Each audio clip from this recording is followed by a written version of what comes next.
you glorious gamers out there. Welcome to the PlayersToo Podcast, the video game podcast for gamers like you, by gamers like you. You can find PlayersToo on all the social media. That's Facebook, Twitter, YouTube, Instagram, the lot.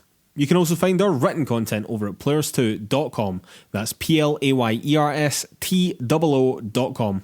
And if you could take 5 seconds to give us 5 stars wherever you get your podcasts, whether that's Apple Podcast, Podchaser, Stitcher, wherever, it all helps us out and it does a huge amount for the exposure of the show.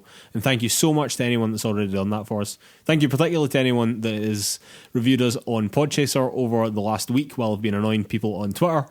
That all went to help coronavirus, so big thumbs up to anyone that's done that for us. That was really cool. You helped us out and you helped fight coronavirus, so you're an absolute champion. Alright, and on with the show.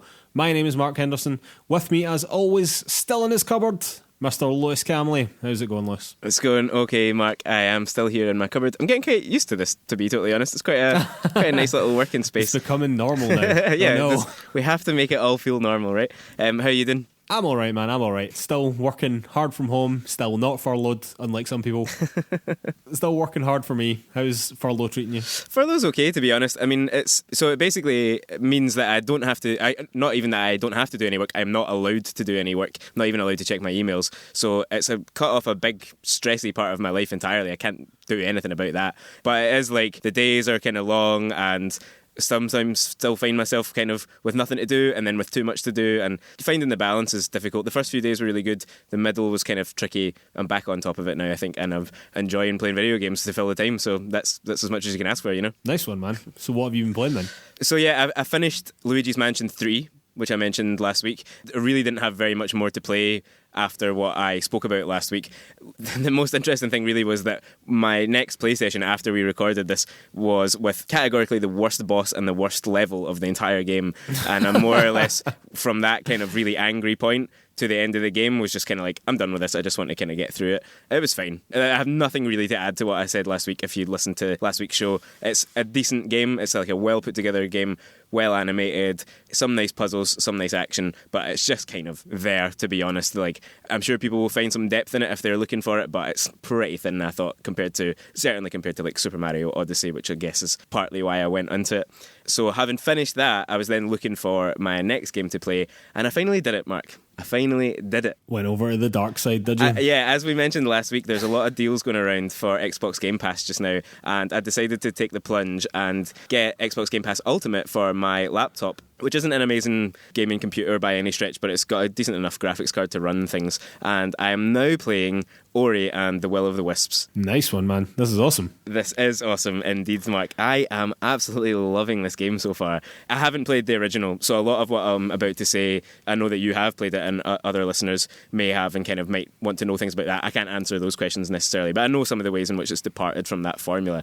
So far, I think I'm maybe about a quarter of the way through. I've played it for about 5-ish hours. The platforming, the movement, the traversal is so much fun. It feels so smooth. I remember you talking a lot about how the old game was floaty. I'm not really feeling that at all. Everything feels like quite precise. It's got some really nice skills that you have to kind of balance out. So like a dash, and you can stick to walls, and you can, for want of a better word, kind of zoom onto certain things using a grappling hook type equipment. Yeah, I think a lot of that stuff was in the previous game, if I'm remembering correctly. I think a lot of it will have been, yeah. There's like a bash ability that I think was in it as well, where you can slow down time and rebound off of projectiles or other enemies and stuff like that. All of that stuff, if you take the game just as a platformer, just as a thing where you have to explore around and find certain bits and unlock new doors, it is fantastic. The combat, Mark, I was expecting that the combat would be pretty ropey, to be totally honest, but kind of because of the look of the game, because of the feel of the game, I thought combat's not going to be the main thing here, right? It's not going to be a big part of what this game is about. The combat is brilliant. It is really good fun. You are given a weapon very early in the game, which is essentially how combat proceeds from there. Like, it really sets out at that moment that this is a game where combat is going to matter. The ways that you can build on that by attaching new, what they call shards, which is essentially, it's a lot like the system in Hollow Knight, where you can attach certain skills at certain points to your build, and you can buy new upgrades and all that kind of thing from the NPCs in the game. You essentially are finding your best build for traversal and for combat and balancing those two things against each other and exploring this utterly, utterly gorgeous world. If you've seen screenshots or anything of it, you know it looks absolutely amazing. The sound, the music is incredible as well. It pulsates along with what you're doing. So it's always got this really nice track underneath, but once you get into a bit of action, it kind of picks up and it gets louder. Plays really nicely with kind of how ambient sound will affect your gameplay. To be honest, the one downside for me so far is that the story is kind of non-existent, if I'm totally honest. It's like every Pixar film you've ever watched, you know, it basically feels like the plot of Finding Nemo, but just pasted into a new world. and I mean that almost kind of like beat for beat.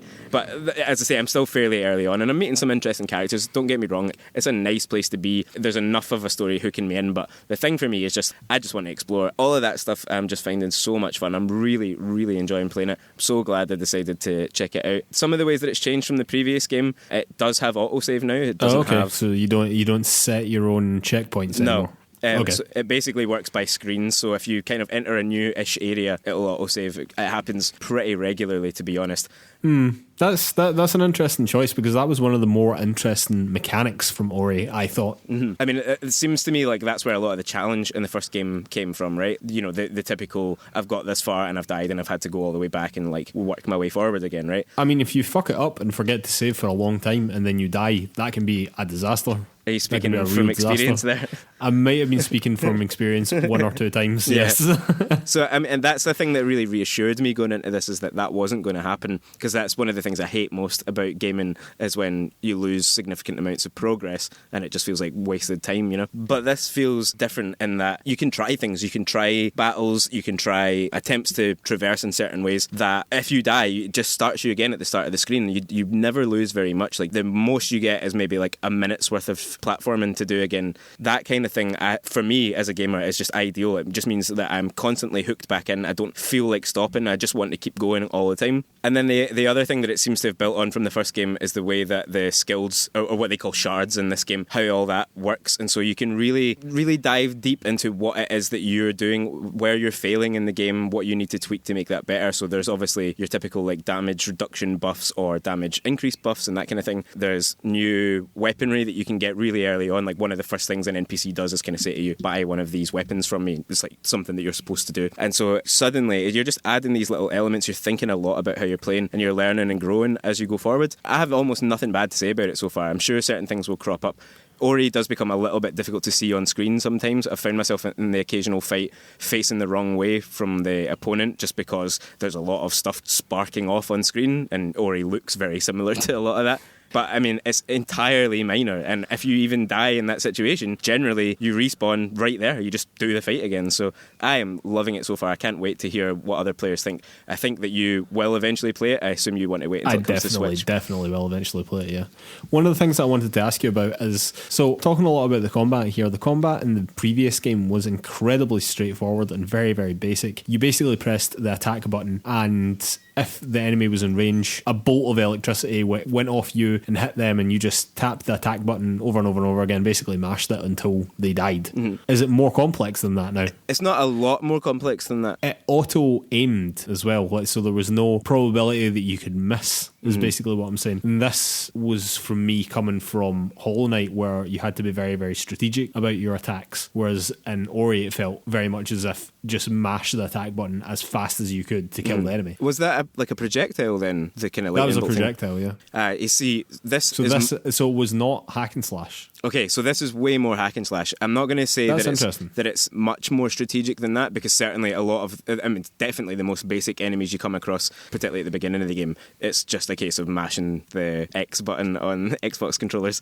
But there's a fair degree of just button mashing with that. However, it's when it starts introducing flying enemies at the same time as enemies who jump on top of you. Oftentimes there'll be one thing firing projectiles at you, something dive bombing you, and maybe something else that's kind of like hopping towards you, so you have to be aware of like where you are in the screen as well. It's still a case of getting close to them often and mashing that button to take them down, but it can be close quarters combat, and you can also then choose to use projectiles.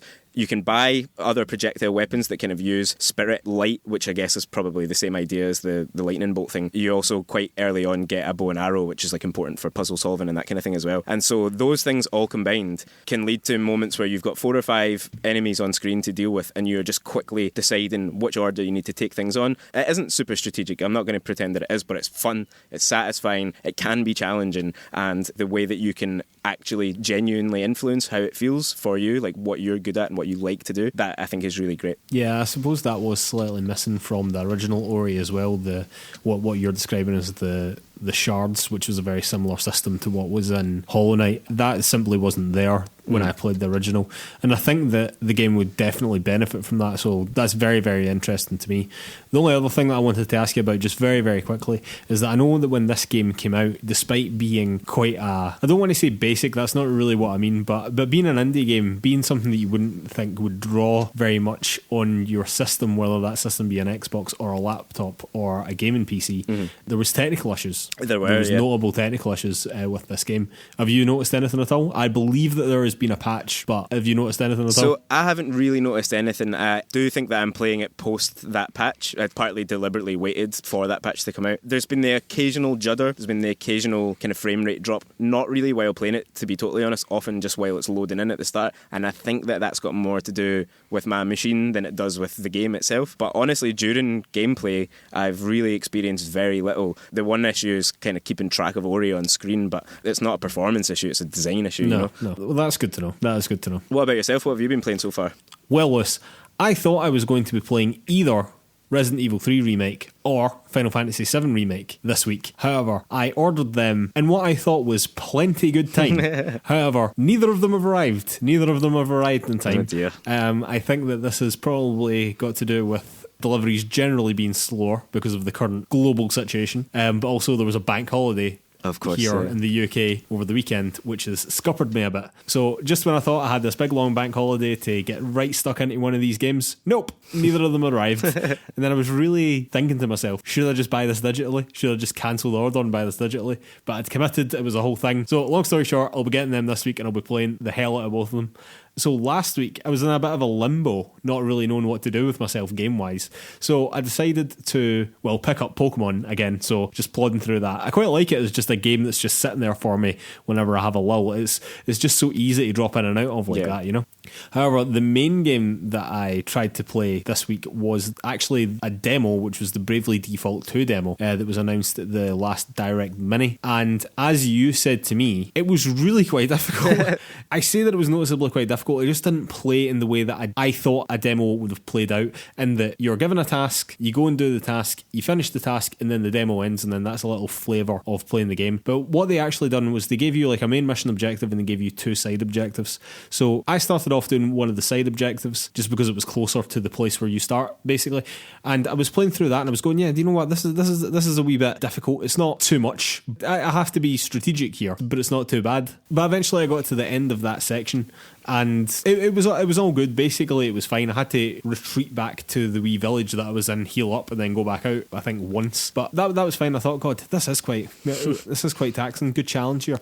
And then I went into where the main mission objective is, and they absolutely wiped the floor with me. Like, it wasn't even close. It wasn't as if I was even being competitive. They were just so much stronger than me. Because what I didn't realise is that the game wants you to grind at this point. All right. Because it's a JRPG, and that's what you do in JRPGs, which I was actually totally fine with, because as a lover of JRPGs, I am well used to this.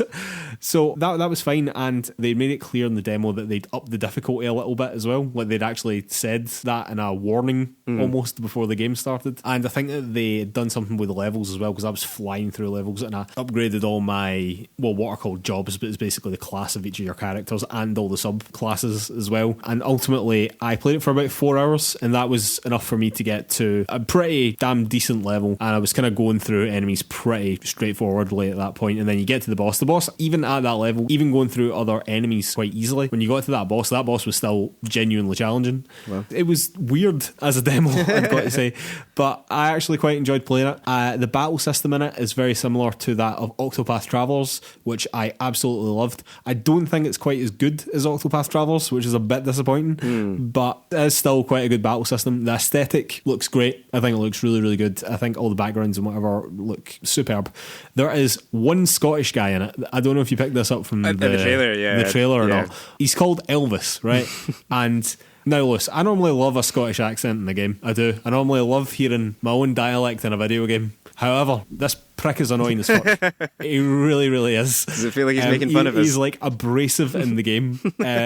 It's not even that the voice actor's like doing a bad job. I feel like quite cringy quite a lot of the time. Yeah. I'm not enjoying that. But apart from the fact that it was quite a weird demo that actually wanted you to play the demo as if you were literally playing the game and that you had to do a bit of grinding and whatever. Yeah, I quite enjoyed it. I thought it was quite good. I probably will try and pick it up at some point. It won't be like top priority, but yeah, I'll try and pick it up at some point, I reckon. Nice. So how many hours in total were you playing the demo? I think it was 4 hours. God, that's, a good offer. It's a serious really, demo, man. Yeah. It's a legit, nice. serious demo. All right, Liz. And now it's time for the news. All right, and news item number 1. It seems Cyberpunk 2077 will not be delayed, or this according to CD Projekt Red anyway.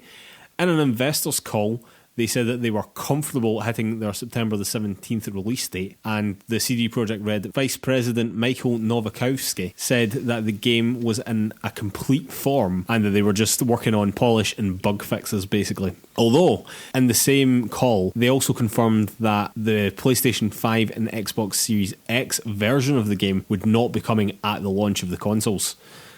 It has also been confirmed that the Xbox Series X will allow you to upgrade to the next-gen version of the game for free. It has not been confirmed by PlayStation that you can do that on the PS5 yet. According to CD Projekt Red, the ball is very much in PlayStation's court on that. However, knowing that the next-gen version of the game won't be coming at the launch of the consoles, that takes a bit of the sting out of the tail for that boon for Xbox, if you like. I'm not sure as many people will care about that now if the updated version for the next gen consoles isn't coming for months down the line, you know? Yeah, I think that could be a bit of a problem for the way that Xbox wanted to kind of pitch that in the beginning, because if the game comes out in September and the consoles come out in November and the game doesn't come to the new consoles until the start of next year or even a bit later than that, most people that are really keen to play it are going to have moved on, I would have thought, unless they have a really incredible offer at that point in terms of DLC. Well, they are going to have a lot of DLC. Apparently the DLC will be of the same scope of The Witcher's DLC, which of course was enormous. Yeah. So maybe that will keep people engaged long term and maybe will make them want to play it on the next generation of consoles. However, I'm very much in the camp of people that will have probably moved on by that point. I've no idea how many times DLC has come out for games that I really like, and I have the best of intentions to go and play it, and I've never ever got around to doing it. And I'm talking about some of my favourite games ever. I am sure that I will go in with the best of intentions with Cyberpunk as well and wanting to play the DLC, and I'm sure that when that time rolls around I will have moved on to something else. And I fear that will probably be, as you said, the situation with many gamers. What do you think about it hitting its September the 17th release date? Do you not think there's any chance of that getting pushed? Do you believe them? I believe that they believe it, I guess is the way to phrase that. I can't see any reason. If they're being honest about where they are in terms of the actual development of the game, then I'm sure that they will or could hit that date fine, as long as QA and that kind of thing doesn't hold up further down the line. The issue obviously is the same issue that we've been talking about the last few weeks for other games, most notably obviously The Last of Us Part 2. If they can't ship the game, if they can't put it out on discs and post them to you, then they've got a big decision to make there about how they are going to deliver it to players, and that's totally out of their hands basically. And I find it a little strange that they made that statement just now, because they have no idea right now whether or not they can fulfill physical distribution of this game at all. No, I would totally agree, and like you said, it's not necessarily about the game being finished. By all accounts, it seems as though the game is looking good, and maybe they are just putting that final coat of polish on it at this stage. But if you can't get your games on discs, and if there's going to be a huge backlog of games looking to be put on discs, not least of which The Last of Us Part 2, but I'm sure that there'll be other games as well coming, I'm not sure that they can definitely commit to that, you know? Yeah, they are not in a position to commit to it basically. So the question for CD Projekt Red becomes, are they comfortable with a digital only release? Are they comfortable doing that and saying to people, your disc will come if you've paid for, you know, special editions, you'll give you a download code, but all your box stuff won't arrive for 2 months potentially. They just can't know that. They can say categorically right now that they're on track to hit their date, but I'm relatively confident that it will come out, because I don't think that they would have said this knowing the decisions that they're going to have to make down the line. But I don't think that means by any stretch that physical copies will be happening on that date at all. All right, and news item number 2. The European Ratings Board, PEGI, and the Americans Rating Board, the ESRB, have confirmed that they will be adding a label to video games that says includes paid random items. This will be appearing on video game boxes along with the in-game purchases logo, and basically this wording, this including paid random items, is referring to loot boxes. That is exactly what it is. It's a loot box label. And whether or not the game uses real world money to buy loot boxes, or whether they use in-game currency to buy loot boxes, won't matter. Either way, it's going to get this label on it to let consumers know that they will be purchasing a game with loot boxes on it. This actually only came out today, so there's not a massive amount of reaction to this yet, but basically it'll now be visible to consumers that they are buying a game with loot boxes in it. So a step in the right direction? A step in the right direction, definitely, Mark. There's not really anything bad to be said about this, right? It's more information for players, it's more information for parents, it's what people need to know about when they go into it. I think the distinction there around real world money and in-game money is interesting, though. Do you think that they should be specifying that? They are saying that regardless of whether they're using in-game money or whether they're using real world money, the wording includes in-game random items on the box. Mm-hmm. Either way, it won't matter to the wording on the box. So no, I don't think that they should be making that distinction, because the problem is with the mechanics. You know what I mean? Yeah. The problem is the loot boxes. It's not necessarily what you're using. Yeah. Whether you've earned it in game or whether you've paid for it, you're still gambling that, as far as I'm concerned. Totally. The gambling aspect is clear, yeah. Yeah. That, I suppose, is my issue with it, is that yes, this is a step in the right direction, but for me this still isn't far enough. And on PEGI's website, they use two examples, one of which shows logo, we've all seen it on boxes, with a 3 in it, indicating that the game is suitable for ages 3 and up, but includes the text, includes paid random items. And for me, a game suitable for a 3-year-old should not have loot boxes in it, just point blank. Yeah. It absolutely should not. And then the second example that they use is a suitable for 16-year-olds label, which also includes paid random items. However, I still don't actually think that that's far enough, because although they might be able to do in-game purchases within that game because they're 16, and in this country at the very least they are able to earn wages and vote and be responsible people in the world, the legal age for gambling in this country is 18. So as far as I'm concerned, they are still gambling with their money at the age of 16, which in this country is illegal. I, again, still don't think that this goes far enough. I don't even think in-game purchases should be available to a 3-year-old, let alone loot boxes.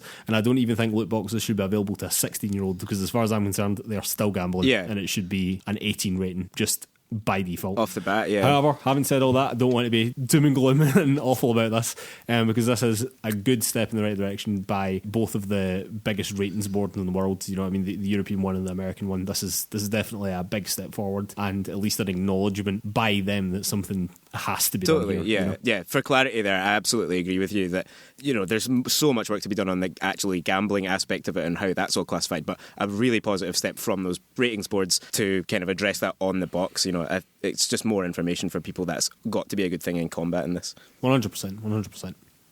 All right, news item number 3. Rumour has it, Lewis, that 2K will not be publishing a traditional WWE game this year. This comes from a gentleman by the name of Justin Leeper, who previously wrote the narrative for some of the older WWE games. He claims that his sources have confirmed to him that WWE 2K21 has in fact been cancelled, so 2K21 would have been the game coming out this year. It's also worth noting as well that at WrestleMania, which has just passed, that is usually a platform for the WWE to advertise the upcoming WWE game, and there was nothing this year. Leeper has said that the reason for this is because of the split between 2K and Yuke's, the previous developer of the WWE games, and it seems as though there was a bit of animosity between the two, and there was quite a bad split that happened after 2K 2019, and then it was subsequently a different development studio called Visual Concepts that took over in 2K 2020, which was the one that was a total disaster. If you know anything about WWE 2K20, it was an absolute shit show. And in actual fact, I'll put a Reddit thread in the show notes of all the hilarious glitches, because definitely. It was truly shambolic. It was honestly one of the most broken games I've seen in a long time, and it was embarrassing for 2K that was allowed out the door in that state, quite frankly. Additionally, he has said that we won't be getting a, quotes, traditional WWE game. However, he has said that we might be getting a different type of WWE game from a different developer that's not Visual Concepts, which is quite interesting. And finally, he has said that WWE 2K22, so that would be the one coming out, not this year, but next year. It's all very confusing with these dates, I find. Too many twos. He's saying that the one that was coming out next year would be coming out on the previous generation of consoles, so the PS4 and the Xbox One, and he says probably PC as well, not the PS5, not the Series X. First of all, Lewis, do you believe that they wouldn't release the game on the latest generation of consoles? I find that totally baffling. I can't see why he would be saying it if it wasn't true or if it wasn't something that he'd heard at least. But there's no part of that decision that I can really comprehend. That would be among the most stupid decisions in the world. I could not fathom the conversation that you would have to with your board to release it on an old console when you could just as easily do it on the new ones. Yeah. I don't understand why you would ever do that. I really, really don't. The second thing that I wanted to ask you about this is, what do you think a non-traditional WWE game could be? That's a really interesting question, and I hope that they have a really fascinating answer for it. They've done other things in the past. There was I think a Road to WrestleMania game a couple of years ago. I might be getting that title wrong, but that was more like less of a kind of wrestling sim and more of a like storytelling kind of grappler thing. It was more about reliving some of the biggest kind of storylines in wrestling. I could see them doing something like that. I could see them going the total opposite direction and just doing like a Battle Royale style thing that's just, it's like a Royal Rumble game and you just get 100 players in and everyone takes control of a wrestler or something like that. There could be some really interesting things to come out of all of that because there's so much within wrestling that you could kind of draw off into video game territory. But really, these 2K games are massive money spinners. People buy them year on year. They're, it's like your FIFAs and that for a lot of people who don't pay attention to all the ins and outs of kind of gaming news, they wouldn't have known that 2K20 was a disaster until they booted it up because they would definitely have bought it. And so for them not to do the traditional game this year is a really big thing.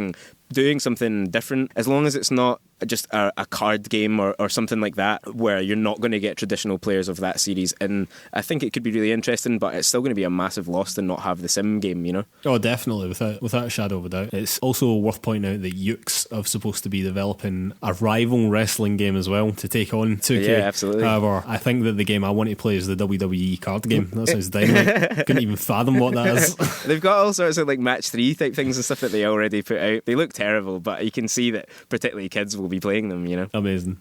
Alright, and news item number 4. Capcom has apparently greenlit a Resident Evil 4 remake, Lewis. Big news, big news. According to VGC, who claimed that the remake is now in full production following the release of Resident Evil 3 Remake. They've also said that development will be led by M2, which is the studio founded by former head of Platinum Games, Tatsuya Minami. However, the original director, Shinji Mikami, turned down the opportunity to work in the game because he had previous commitments on Bethesda's Tokyo Ghostwire. However, apparently the project does have his blessing.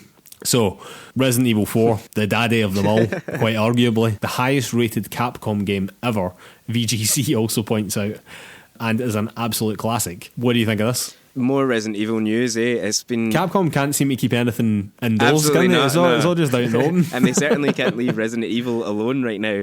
I mean, it feels inevitable, right? We've talked about this a fair bit on and off air. It's one of the biggest kind of rumours that's been circling around games for the last few years. Basically, since RE2 Remake got announced, I think people have been saying, when are we getting RE4? So it seems like it would be legit. It seems like it will definitely be coming at some point. Good that it's got the original director's blessing because, you really want to live up to the spirit of that game because, like you said, and like VGC said, it's an absolute classic. It's one of the greatest video games probably ever made, certainly a very influential game when it dropped. So yeah, it seems like it would be daft of Capcom not to do it eventually.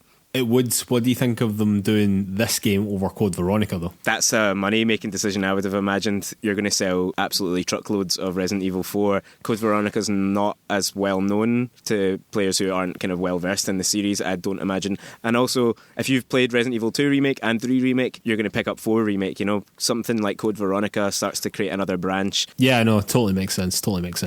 Ultimately, I think that this move was fairly inevitable by Capcom, judging by the reception of, RE2. I know that RE3 hasn't reached quite the heights of Resident Evil 2, but nonetheless, I think this was on the cards for a long, long time. Alright, finishing off with a couple of shout out mere moments ago before we started recording this podcast, Lewis. A new XCOM game was announced, and it's coming out next week. The game is called XCOM Chimera Squad. It takes place 5 years after the events of XCOM 2. You are in a squad of 11 humans and aliens working together, all of whom are named characters, and it seems are voice acted as well, which is a bit of a departure from the series. Mm-hmm. New mechanics also include a breach segment, which as you begin the fight, it seems as that you will have to breach into an area and set up your soldiers in such a manner to give you an advantage. There will also be a sort of overview world where you have to keep different sections of this city happy at any given moment, and if you get into such a stage where everyone is too unruly, then that introduces a fail state into the game, so far as I'm aware, which would be pretty brutal if it happened late on. Also, they seem to be doing away with the permadeath, which was a huge part of XCOM 2. And I think XCOM 1 as well. I never played XCOM 1, but XCOM 2 was great. And a big part of that was the tension that came along with having that permadeath. So it seems as though because everyone's a named character now and everyone's involved in this story that they're trying to tell, when a character dies, they don't actually die. They first bleed out, and you will then have the opportunity to save them or stop them from bleeding out anyway, but they won't get back up until the fight is over. But if you don't stop them from bleeding out and they die outright, then that also introduces a failure state. It's not as if you just lose the character and the fight keeps continuing. The fight then ends and you have to restart it again. So much more kind of traditional video games in a lot of ways. It is though, right? Yeah. I mean, whereas the previous XCOM, you could have a whole squad wiped out and then that was a failure and then you crack on with the next mission, you know? Yeah, absolutely. It feels to me like it's maybe sanding off some of the edges of a kind of typical survival strategy game like XCOM 2 was, but I think this is really interesting. I think this is a nice idea, quite a tight sort of sounding game. I like it as well, man. I've got to say, when I heard about that, I was thinking, that sounds like a good thing for me. The game is also, as I said, coming out next week. It's coming out on the 24th. And if you buy the game before May the 1st on Steam, you get 50% off. And it's going for £8.49 or $10. And then if you buy it after May the 1st, it's going for 17 quid or $20. So 50% off as well if you buy it pretty early doors as well, for a game that is basically more XCOM. Yeah, great. Yeah. I very well might pick this up. Well, that's one thing to mention there as well, is like that price increase happens after the game releases, a full week after the game releases, and so you've got time to check out the reviews and see gameplay and stuff. It's quite a generous thing. It is, it's great. It seems like an odd way to market a game personally, but I like it. I'm loving it. Alright, shout out number 2. Valorant, the first project by Riot Games that isn't League of Legends, entered a closed beta on April the 7th, and it is doing incredibly fucking well. Incredibly well. The game is a 5v5 first-person shooter that could easily be described as a combination of CSGO and Overwatch, and it had a colossal 1.7 million viewers on Twitch at its peak. And I actually checked the amount of viewers that it had just before we started recording the podcast, and it was still over 950,000. Wow. It's doing very, very well in terms of capturing an audience on Twitch at the very least. But the game looks really, really fun. It's been received very, very well. And for Riot's first venture into something other than League of Legends, it seems as if they've done a great job. I definitely would have picked this up if it wasn't only on PC. Alright, shout out number 3. As of April the 8th, you can get access to Stadia Pro for free for 2 months. This is all in response to the coronavirus. They're giving away the Stadia Pro for free, and all you have to do basically is sign up with a Gmail account, so far as I can work out. However, this very much feels as if it is something that should have been there from the beginning. Some sort of introductory offer to get you into the Stadia ecosystem, rather than having this quite high price point of entry to arrive and find that there is no games there. And on that point, I was actually thinking about doing this. I was thinking about getting the 2 months free trial because I'm still kind of determined to play something on Stadia just to experience that. Yeah. However, I've got loads of games to play just now. As I said, I've got RE3 still to play. I've got Final Fantasy VII still to play. I've got Ori. I've got Outer Wilds still to play. I've got loads of stuff that I could be getting on with playing, and none of it is on Stadia. So I'm now thinking to myself, well, why, even for free, am I wasting my time with Stadia when I could be off playing any of this stuff? So even for free, I think that I'm not going to get involved with this, which...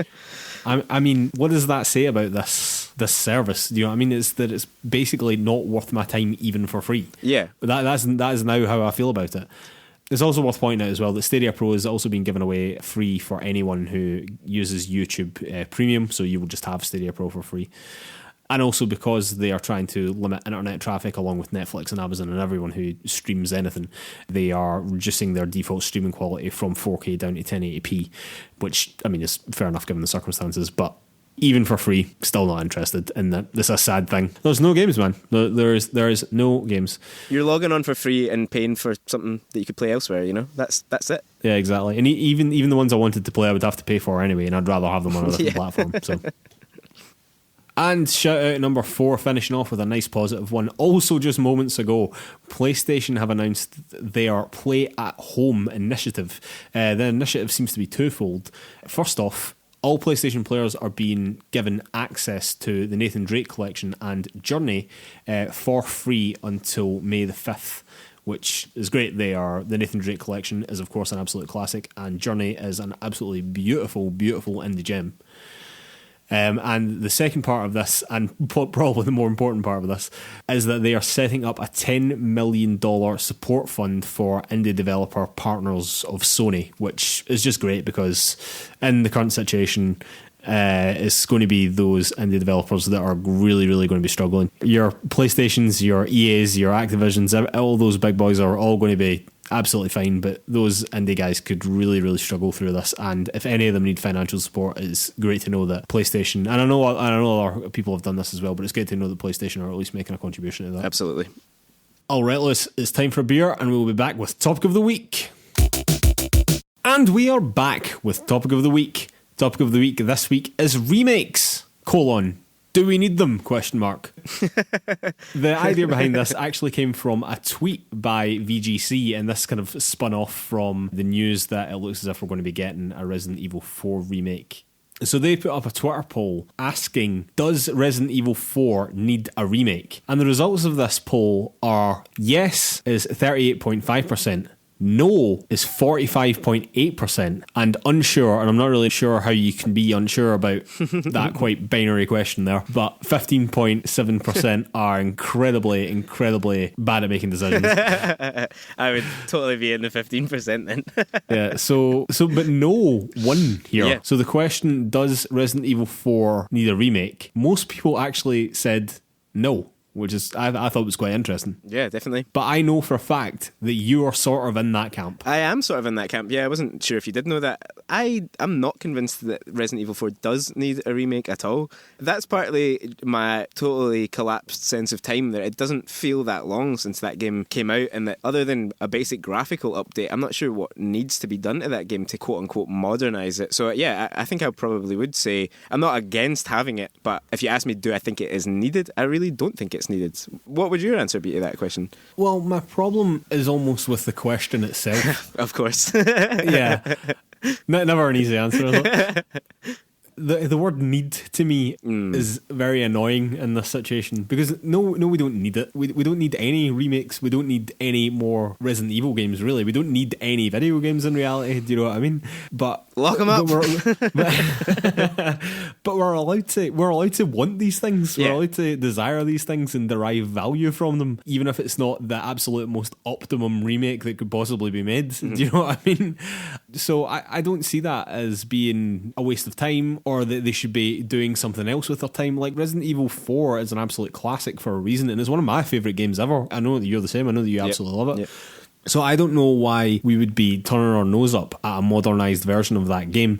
Now, I understand what you're saying, but I think that if you went back and played that now, it would feel quite dated in terms of how it plays. It would probably feel quite clunky. It would probably not feel as fluid as it could do if it were remade just now. I mean, think of Shadow of the Colossus. Yeah, I mean, yeah. what really was different between the original Shadow of the Colossus and the Shadow of the Colossus remake? I mean, apart from up-res graphic, which, I mean, just comes with the territory of remakes. I mean, what really was that different? And I think that the answer to that was the controls. That it just controlled so much better. It was so much more fluid. we had a modern approach to how that game should feel and how it should look and how it should respond to inputs. And I think that is really what would be improved, you know, and if it felt... Imagine you got to play through the Resident Evil 4 story campaign while it felt as if you were playing that amazing Resident Evil 2 remake and that absolutely gorgeous RE engine, you know? I mean, why wouldn't we want that, you know? Yeah, like, you're totally right to point out, like, the word need versus the word want there is vital, because it comes down to a question that I don't think we should delve too deeply into just now, but the whole remake versus remaster. I think if you talk about remastering Resident Evil 4 in modern graphics and, yeah, tweaking some of the gameplay elements, I'm pretty sure I remember that in the original Resident Evil 4, you can't move while aiming, right? It's like once you hold L2 or whatever to look down the barrel, you can't move anymore. Like you can't walk. I really can't remember. I think you can't move back and forward at that point. You can obviously pivot. But stuff like that might very well be true. Do you know what I mean? Which is just the sign of the times. Exactly. It's just the sign of the time of the game. You know, it was still a hugely influential game, and so to remake Massively. that or remaster it now would mean improving wee things like that, and that would be great. And obviously playing it in that engine would be beautiful and really, you know, worth experiencing. But does it need it yet? Is there enough of a leap there yet? I'm not sure, basically. But what benchmark does it have to hit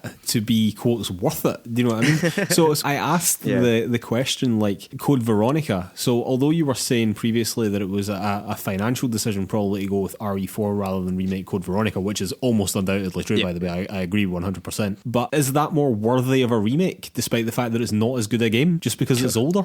Is that how we're working this? Not necessarily, no. I think it should come down. I'm not saying that it does, by the way, but I think it should come down to what games they can get from it, what a remake or a remaster, well, a remake in this context, what it can actually bring to the base game, what you can do differently and how that will improve things.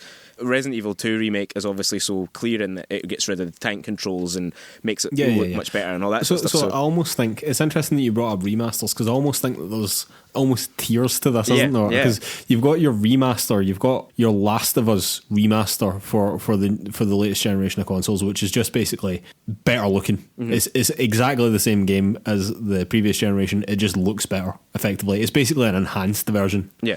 Then you've got your remakes that are like built from the ground up, like the Crash Bandicoot Insane trilogy or the Spyro games, which are the same games, but they've just been entirely recreated and are, by any meaning of the word really, a remake, like without a doubt, but they've not changed the game in any way. But then you get like Remake version 2, where not only are you rebuilding the game from the ground up, but you're changing it and you're modernising it and you're telling the story as if it were being told today and how you would tell it today. Yeah. And that encompasses your Resident Evil 2 remake. It also encompasses your Final Fantasy 7 remake as well. So are all the other games not worth remastering until we can get to tell the stories in that format, like completely re-realised in this new way? Yeah. Or is it just not worth it? I think there's an argument for that. And obviously you have to kind of take it in a game-by-game or even a franchise-by-franchise basis.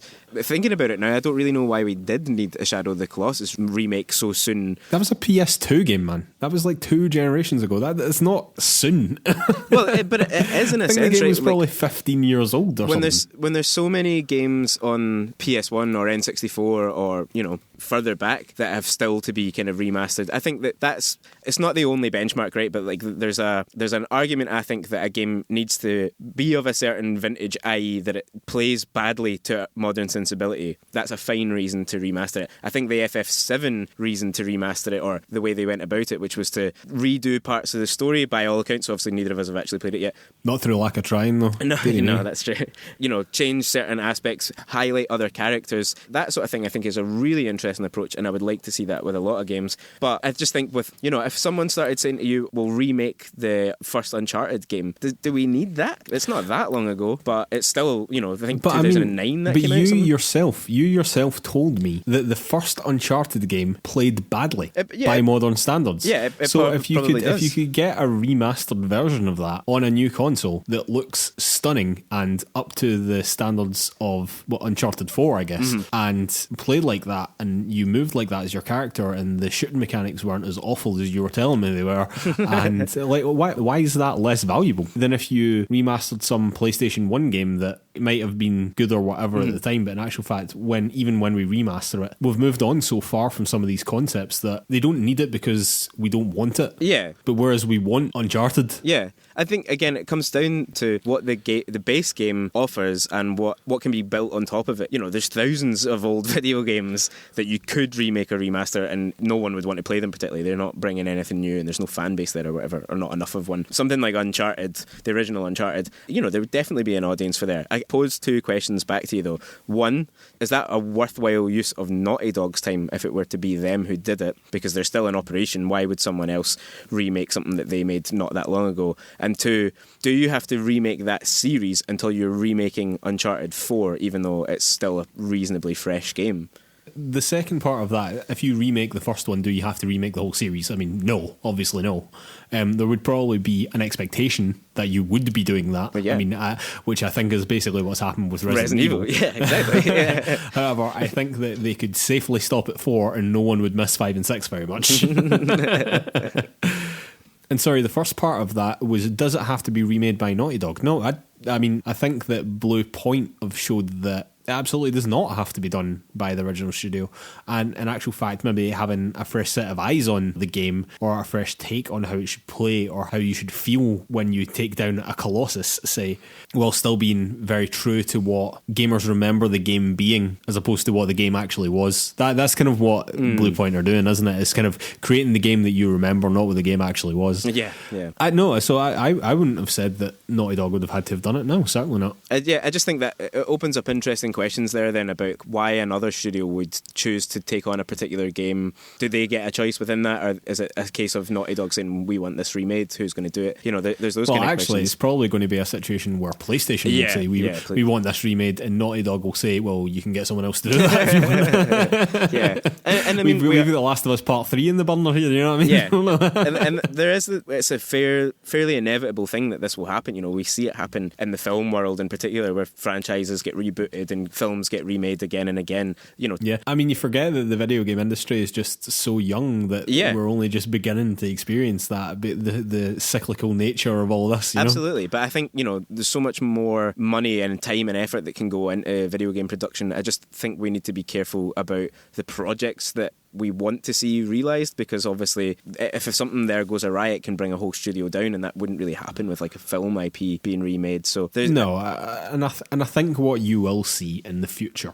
is more Blue Points. I think you might begin to see studios specialise in this, you know, as Blue Point basically are now.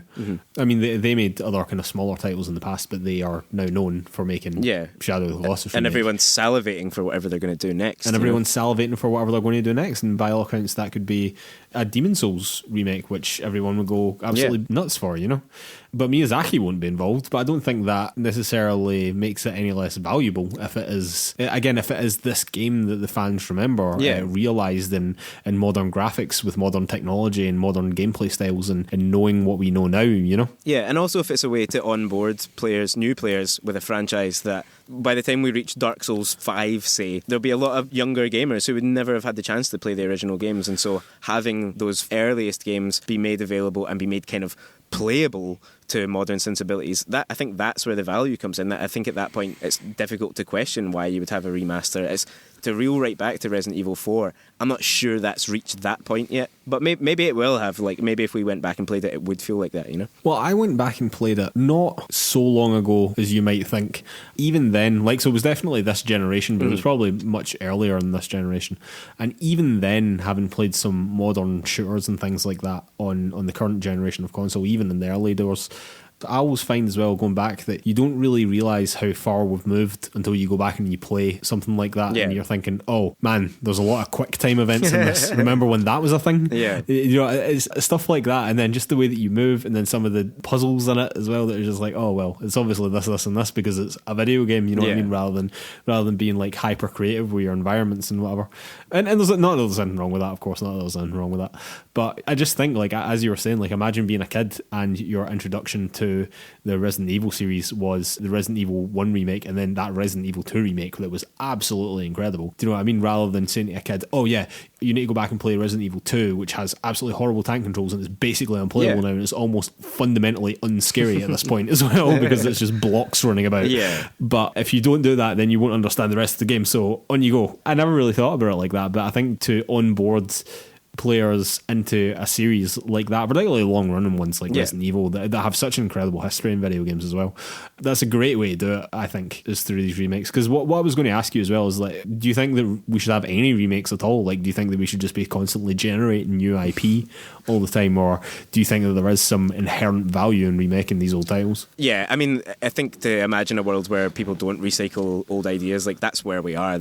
It would be the most creative industry imaginable if there was never a remake within video games. And I genuinely do think that they have a purpose and they have a value. Value is a very interesting word because, like we were just saying, they can bring new money to studios and to franchises and IPs that are flagging a bit. Essentially, Capcom have partly revived themselves on the strength of RE2 Remake alone, right? And if other studios can do RE2 Remake and Monster Hunter World and the other, I think a lot of people kind of forget these days, but Capcom was in a bad way for a bit of time there, you know? Absolutely. Right. And so doing this kind of thing can re-inject life into, you know, your core franchise, and it can bring new people in and, you know, and help sell Resident Evil 8 essentially. You know, how many people are now talking about Resident Evil 8 who wouldn't have been had Resident Evil 2 Remake not come out? So I think there's value there, but I do think, as with film, there's a balance there, right? Because if you reach a point where everything is just getting remade and everything that comes out is a remake of something that's happened before, or a sequel, or a, you know, so it's a rehash of the old ideas over and over and over again. That's when people get Which really cinema tired does of fatigue. it. Exactly. Or blockbuster cinema does fatigue. 100% it does. Yeah. All right, ladies and gentlemen, I think we'll leave it there. Thank you for letting us pontificate about about remakes and how much we like them, or not, maybe. I don't know. Was there a conclusion there? Who knows? We'll just redo this conversation and change the ending. It. We'll remake this conversation. We'll give it 3 to 5 years and then we'll remake this conversation. All right, ladies and gentlemen, I'd like to remind everyone that you can find PlayersToo on all the social media. That is Facebook, Twitter, YouTube, Instagram, the lot. You can also find our written content over at PlayersToo.com. That's PlayerStoo.com.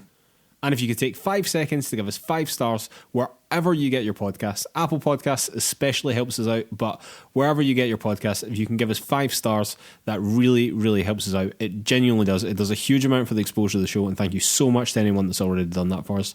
In particular, thanks to anyone that's given us a 5-star review on Podchaser over the last week, because you've also helped donate to fight the coronavirus, and that means you are an absolute champion. I'd like to remind everyone that this month's play-along game is Telling Lies, Sam Barlow's spiritual successor to Her Story, which I have now installed. Not quite got to play it yet, but I've installed it. So bit by bit. That's how you yeah, maybe that'll keep me busy until RE3 or Resident Evil 7 arrive, whenever that's going to be. God knows when it's going to turn up. But yeah, I'm very much looking forward to playing that. I thought Her Story was just fascinating, so just getting more of that is no bad thing as far as I'm concerned. Yep. All right, ladies and gentlemen, we will see you next week. Thanks.